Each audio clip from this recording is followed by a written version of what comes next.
we were invited there for a party by somebody who had sponsored Wow. the JST. That's amazing. That's So incredible to get invited to a party on St. Bart's. Oh my God. Yeah. I met a man there the man who invited us. He owns the Gustavia Yacht Club there. Hmm. I'm trying to remember his name. I Actually, think his name maybe you Sir shouldn't. Stelios, I Maybe think. I was gonna say maybe you shouldn't name Uh, drop because maybe he doesn't want to oops. be mentioned. No, no, no problem, no problem. Anyway, over my talking, it wasn't too clear. So okay, so you met that person, yeah. Mm-hmm. Yeah, and it was an awesome experience. The party was nice, and then we went back to the ship. And now the thing about the ship is, at night, once everything closes down, there is no curfew on board, but there is a lights out. So at 8 p.m. sharp, like the ship goes dark. The overhead lights go out, and the red lights come on. The red lights are there to preserve your night vision. Right. The only part of the ship that has the lights turned on is the lower mess and the bar Hmm.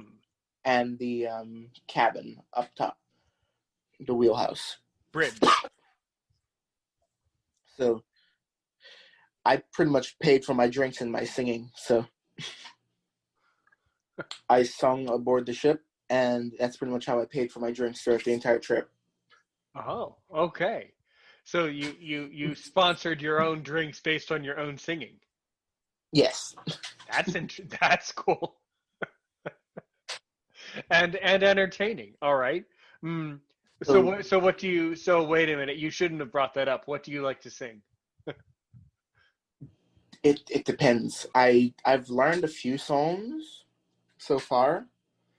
I haven't sung in a long time, but the song that I have memorized is "Drunken Sailor." I will not be singing that. Well then, don't. That is fine. That is fine. Okay. All right. So at 2000, lights go out at 2000. Yes. So then, what happens for the rest of the night on the ship? So if you're not on watch, it's your choice what you do. You could either go straight to sleep, or you can go down to the bar, and it's you got the bar there. You can drink whatever, and there's snacks and stuff like that. And it's just a common room where everybody just goes to hang out. There's a few instruments down there, so people know how to what if people know how to play, then you got live music. It's fun. This sounds like a dream. This really, for me, guys, let me tell you, this would be a dream come true. In fact, it would be a dream come true, as strange as it is for me to say this. It would be a dream come true for someday me, you, and this other person from the UK to get to go on one of these trips because this would be really, really, really cool. This is so Well, perfect. if I get this grant, I'll be going again in March Right. of this year. Yeah, I saw that one where they're doing like Antigua to Bermuda. Antigua back to where you are. Right. Yeah, Yeah, the it's a only 10 days at sea. right, right. Cool. So then that is really really really good. And oh yeah, And what else then, can you tell us about the food, the regular meals on the ship? Mm-hmm. well, before you go on the ship, you get this while you're signing up for everything, you get this big booklet that you have to fill out for information and stuff like that. So you gotta show your passport. You've got to give them any health issues that you have. You gotta let them know if you have any disabilities or anything like that. You have to let them know if you have any dietary requirements or anything, or any allergies, because you will get, depending on what your allergies are or your dietary requirements, the cook, sorry, will make you a special meal for you. Good. So if you have dietary requirements, if you're a vegetarian or a vegan, then there's a vegan meal for you. If you can't have dairy, there's a lactose intolerant free a lactose-free meal for you. Mm-hmm. There's always something there for you to eat, as long as you have notified the ship of your dietary requirements. Right. Excellent. Mm-hmm. But the food on board is awesome. I see. I see. But here's the thing. Do not, and I repeat, do not waste time getting to the mess, because there's a finite amount of food, and if you miss out, you miss out. I see. Mm-hmm. There was one time where we had just come back from the beach, so I had gotten bored, went down and got a shower. And by the time I got out of the shower, there was only vegetarian meals left. That's So funny. that night I had vegetarian curry. Hmm. Because Good. it was curry chicken and rice, but there was no more chicken left, so I had vegetarian curry. Mm-hmm. But the food on board is awesome. Well, that is so good. So specifically, when you were on watch, what do you do? What were you assigned to do? Well, the shifts change.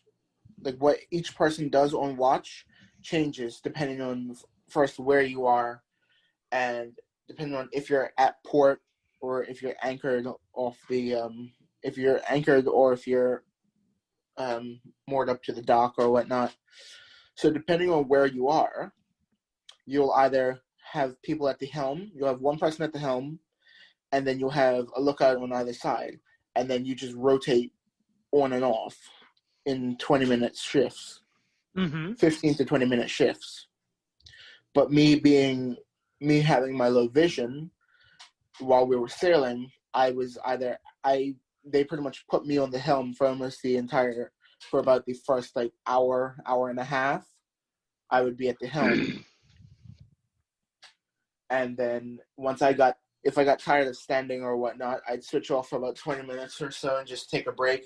Mm-hmm. And then they put me back on the helm, because it was really the only thing I could do while we were sailing. Now, while we were anchored and doing anchor watch, our job is to track the weather, Mm-hmm. the wind speed, and make sure we haven't moved off course. Make sure we're still anchored properly. Right. So my job then was to get the wind direction, because I got the wind direction extremely fast. Like I remember the first time I did it, me and my watch leader, we both went outside, and as soon as I walked out the door, I said, "It's coming from the east." Turned back around, went inside. She says, "I don't believe you."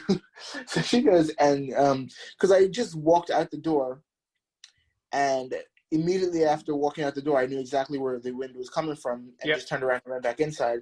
She went up to where we do our where we test where the wind's coming from. She went up onto the main deck and stood there and for about a few seconds, and then comes back and was like, "How did you do that fast?" I have That's ears, funny. and they're very strong. That's something that I would say. That's something that would happen with me. Well, that's very, very entertaining. Okay. Well, good. And what can you tell our listeners about, your cabin aboard this great ship? Well, I was in the forecastle. So I was in the mail cabin on the forecastle. So I was up at the front, and the way that works is it's double it's a row of double bunks on each side going up the ship. And that's up at the front. That's up at the front half of the ship. Right. And then Okay. And then once you come to midships, you have the cabins for the people who need who would need like the disabled showers or whatnot, Mm-hmm. the disabled bathrooms. So people who are in wheelchairs, or people who just need quick access to like the bathrooms and stuff like that, and easy access to the beds and everything. Mm-hmm. So that was where the people with like wheelchairs and everything and other disabilities would go. All right. Good. Good. But I mean, what can you tell us about, how would you describe the cabin itself? Is it just sort of basically what I would picture, a bunk bed and basically bunk bed, toilet, shower, just like that? No, it was in the forecastle. It was just a long row of bunk beds, Hmm. and then you have the entrance to the male side of the room. You go through that door, and you come to a set of two staircases that are split. In between the two staircases is a hallway taking you down to midships and the lower mess. Now, directly in front of each staircase is a bathroom, just a toilet. But in each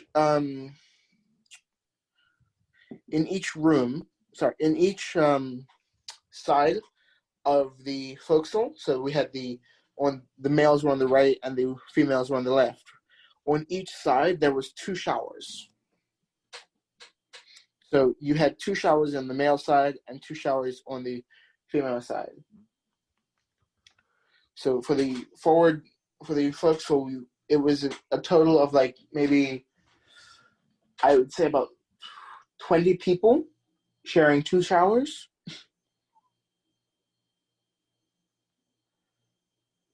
No, it was about like 15 people sharing two showers. I mean, that doesn't surprise me. And what did you think of that? It was fine because there was really never any backup there was never any line or any waiting for the showers. Mm-hmm. It, within the first day, it was a system worked out that pretty much we didn't put together a system like a shower timesheet or whatnot, where each individual person had a slot for the shower, but it just worked out like that, where each person had their own specific time where they chose to go and get a shower. And like some people would, instead of getting a shower first thing in the morning once they wake up, they'd get a shower during the break time, which you get an hour after. So lunch is at 12 to 1. And then from like 1:30, from 1 to 3 is quiet time where people can go down for people who are on the morning shift. So people who are on the 8 a.m. to 12 shift, or even people who are on the 4 a.m. to 8 a.m. shift. Those people could come down to their bunks and sleep for about 3 hours until dinner. Right. Mm-hmm. And Yeah. so I did that a few times. There was one time where I ended up not being able to sleep one night. So I was up for a total of, I couldn't go to sleep. I ended up like sleeping for about an hour that night because what happened was the air conditioner broke down on the ship, and the bosun's mates and the engineers were down in the ship's belly trying to get the AC working again. But while they were doing that, it was just too hot. So I ended up just going and sitting up on deck and just relaxing up there.